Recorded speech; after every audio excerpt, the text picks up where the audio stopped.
चला आपण आज बनवलं तोंडी लावण्यासाठी बेसनची पोळी.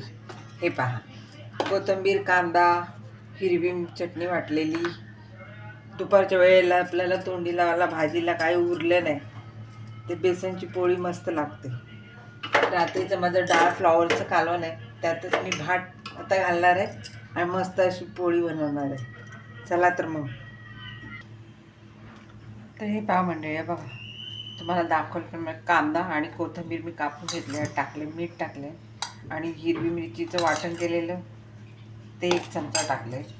आणि हे आता थोडं थोडं पाणी घालून आपल्याला थोडंसं घट्टसर पातळ हे घट्टसर हे बनवून घ्यायचं. जास्त पातळ नाही करायचं, म्हणजे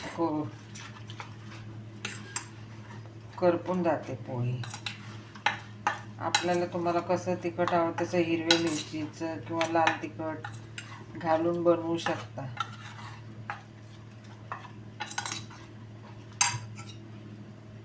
सकाळचे डबे गेल्यानंतर राहिली शिल्लक भाजी तर कंटाळा येतो एकट्यासाठी भाजी बनवणे खाणे, तर त्यावेळी असे खूप मस्त बनवून खायचे पोळी बेसनची. हे बघा, असं जास्त पातळ नाही करायचं, हे नाही. चला तर आपण तेल घालू. इकडे मी भातही घातलाय. मला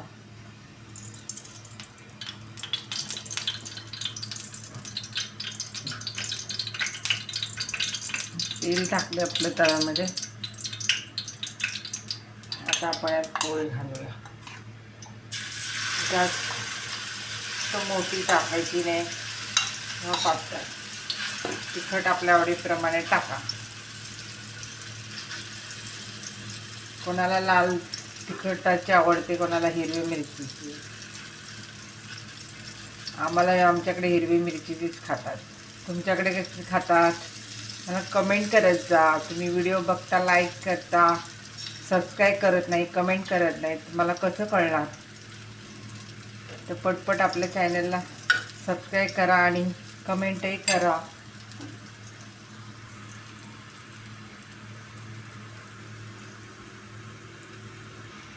हे आपण पलटी मारून घेतली.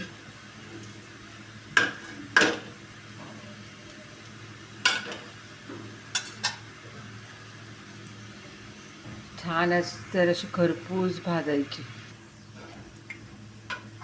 चला तर हे पहा, आपली बेसन पोळी तयार आहे. अशी छान दिसते, पहा मस्त. आता ही आपण गरम गरम भाताबरोबर खाऊ. आपल्या कुकरची ही शिट्टी झालेली आहे. 2 शिट्ट्या झाल्या की खायचं. हे पहा, ह्यात कोथिंबीर भरपूर टाकायची. बेसनच्या पोळीमध्ये कोथिंबीर भरपूर टाकली खूप छान लागते. चला तर मग जेवूया आता, पुन्हा भेटू. चॅनलला सबस्क्राईब करा, लाईक करा, कमेंट करा.